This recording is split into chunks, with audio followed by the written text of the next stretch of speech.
लोकसभा चुनाव बिल्कुल किनारे पर खड़े हैं।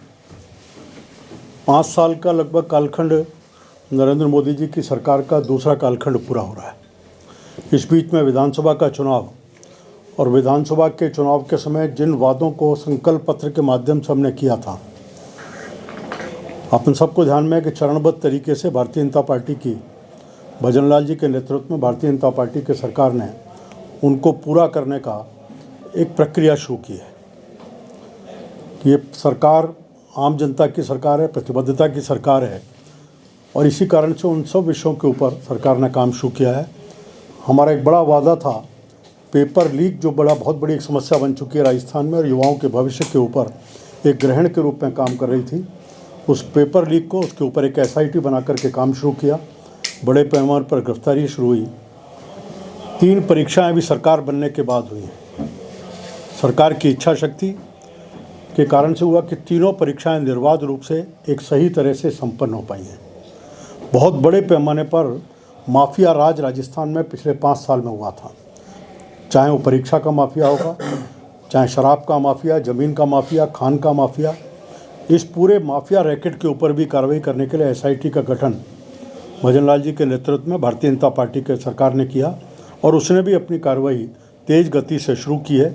उसके ऊपर भी काफ़ी काम शुरू हुआ है।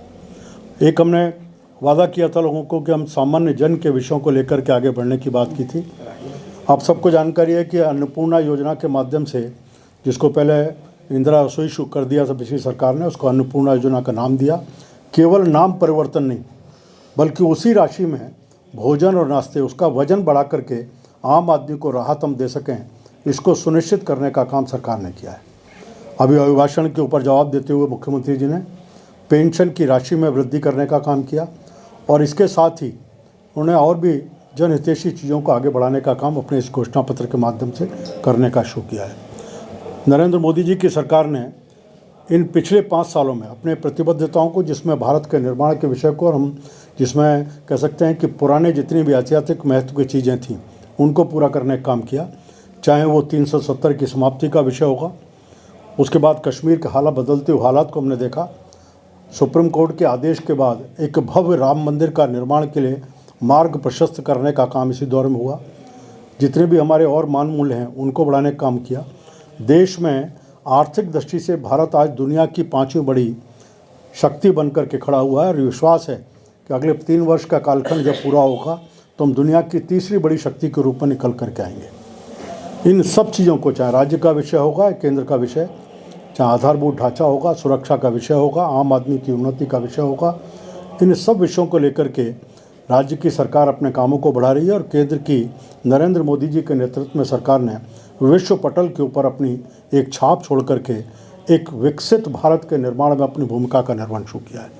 हम लोकसभा के बिल्कुल मोड़ पर खड़े हुए हैं इस समय। भारतीय जनता पार्टी पूरी तरह से चुनाव के लिए तैयार है और इसी के नाते से जहाँ हम संगठन की मजबूती के नाते से प्रवास के कार्यक्रम चल रहे हैं, वहीं जितने भी हमने कई कार्यक्रम इस दौर में ले रखे हैं। अभी एक कार्यक्रम जिसमें गांव चलो अभियान, ऐसे राजस्थान में 53,000 गाँव हैं, 53,000 गाँव में कुल 83,000 कार्यकर्ता 9, 10, 11 3 दिन एक गांव में जाएंगे और 24 घंटे मारेंगे। देश भर में ऐसे ही 7 लाख गाँव हैं, 7 लाख कार्यकर्ता गाँव में जाएंगे, जिसमें प्रधानमंत्री जी भी एक दिन 24 घंटे किसी गांव में बिताएंगे। राजस्थान के मुख्यमंत्री जी गांव में रहेंगे, प्रदेश अध्यक्ष रहेंगे, राष्ट्रीय अध्यक्ष रहेंगे। हर स्तर का कार्यकर्ता इस 4 तारीख से 14 तारीख तक ग्राम चलो अभियान में कहीं ना कहीं रह करके और अपने किस्में केंद्र की योजनाओं के बारे में जानकारी, केंद्र के पिछले कामों के बारे में जानकारी, कांग्रेस की कारगुजारियाँ पिछले 5 वर्ष की या आज़ादी के बाद के कालखंड की, उन सब के बारे में हम कह सकता हूँ कि भारत बिफोर 2014 और आफ्टर 2014 इसकी भी एक जानकारी देकर के हम आदमी को जागरूक करने का और भारतीय जनता पार्टी के साथ जोड़ने का काम करेंगे। इसी में नारी शक्ति वंदन कार्यक्रम आज बहुत बड़े पैमाने पर मातृशक्ति हमारी इस राष्ट्र में योगदान दे रही है। अंतरिक्ष से लेकर के आज संसद तक अपनी भूमिका का निर्वहन, सरहद पर भी खड़े होकर के भूमिका का निर्वहन कर रही है। उस नारी शक्ति को सम्मान, और हमने अभी नारी शक्ति बिल पारित करके उनको भी इस लोकतंत्र में उनका पूरा एक सहभागिता है, इसको बढ़ाने का काम केंद्र की सरकार ने किया है। इसके ऊपर भी एक कार्यक्रम वर्तमान में पार्टी का चल रहा है। इसी तरह NGO से और समाज जीवन के विभिन्न क्षेत्रों में वहाँ संपर्क करके हम अधिकतम लोगों को पार्टी के साथ जोड़ना, पार्टी के कार्यक्रमों के साथ जोड़ना, इस सब के माध्यम से मत प्रतिशत को बढ़ाने का प्रयास पार्टी का है। एक ज्वाइनिंग का कार्यक्रम पार्टी ने शुरू किया है।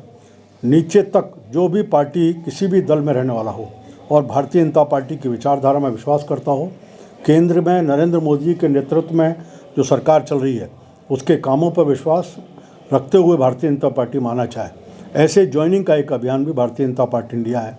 इसमें केवल राजनीतिक ज्वाइनिंग नहीं, बल्कि समाज जीवन में काम करने वाले हर क्षेत्र के लोग, चाहे वो डॉक्टर होंगे, इंजीनियर होंगे, रिटायर्ड एडमिनिस्ट्रेटिव ऑफिसर्स होंगे, टीचर्स होंगे, प्रोफेसर्स होंगे, समाज में काम करने वाला बड़ा किसान होगा, बड़ा मजदूर नेता होगा, कहीं सेवा क्षेत्र में काम करने वाले लोग होंगे, ऐसे इन सब लोगों से पार्टी का कार्यकर्ता संपर्क करेगा जो पार्टी में आने को तैयार होंगे। एक वृहद पैमाने पर उनको लेने की योजना, जिसमें हमने तय किया है कि हम नीचे के तब जितने भी हम कह सकते हैं प्रत्येक बूथ पर ये गांव चलो अभियान चलेगा, उसमें लोगों से संपर्क करके हम बड़े पैमाने पर उनको अपने साथ जोड़ने का काम करें। बूथों का कैटेगराइजेशन करते हुए बूथों का अपग्रेडेशन पॉलिटिकल दृष्टि से इस काम को भी पार्टी के कार्यकर्ता एक करने का काम कर रहे हैं। हम प्रत्येक बूथ के ऊपर कम से कम 50 वोट हम अपनी तरफ से जोड़ने बढ़ाने का काम करें, इसकी योजना भी पार्टी ने खड़ी की है। इसी निमित्त मैं और श्रवण जी आज राजसमंद जिले की बैठक के लिए आए हैं, पूरी चर्चा करके नीचे तक इन कार्यक्रमों में अब तक की हमारा कितना काम बढ़ा है और आगे क्या योजना है इसकी चर्चा करने के लिए। कोई प्रश्न आपका हो तो मैं सर, ये गाँव का जो आपका विजिट रहेगा वो क्या विकसित भारत संकल्प यात्रा चलते उसी थीम पे रहेगा या कोई हटके कार्यक्रम पे? नहीं, विकसित भारत संकल्प यात्रा तो सरकार की योजना है। सरकार के विभिन्न प्रकल्पों का लाभ सीधे सीधे जनता को मिले, उसके नाते से सरकार ने अपने कार्यक्रम को लिया है। ये भारतीय जनता पार्टी का विशुद्ध रूप से संगठन का कार्यक्रम है। हम सब गाँव में जाएंगे, जैसे मैंने कहा केंद्र सरकार की 10 वर्षों की कार्य जो काम हुए उनके बारे में जानकारी लोगों को, जो जनता के कामों का लाभ जिन जिन को मिला है उन लाभार्थियों से संपर्क का कार्यक्रम, पार्टी की संगठनात्मक रचना के बारे में, धरातल पर जो चीज़ें उसके बारे में जानकारी, इन सब विषयों को लेकर के 24 घंटे कार्यकर्ता वहाँ रहेगा और वहाँ के लोगों के साथ संवाद करेगा।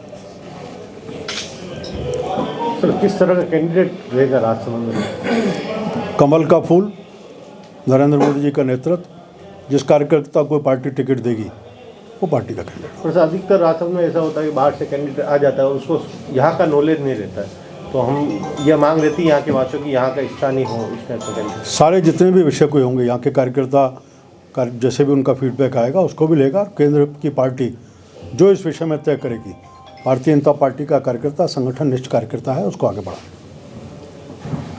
राजस्थान में कितनी सीटों का लक्ष्य रखा है सर? 25 पूरी सीटें भारतीय जनता पार्टी की आएंगी, ऐसा विश्वास मुझे है। 14 और 19 उसको हम रिपीट करेंगे। 25 के 25 सीट नरेंद्र मोदी जी के झोली में डाल करके एक बार फिर ये जो डबल इंजन की सरकार उसको और तेज गति से आगे बढ़ाने का काम। किसी से गठबंधन पहले वो राष्ट्रीय लोकदल से हुआ था? अभी तक कोई ऐसा विषय नहीं हो। मुझे विश्वास है कि राजस्थान में कोई गठबंधन नहीं। टिकट की घोषणा कब तक हो जाएगा, समय आने पर आपके जान में आ जाएगा।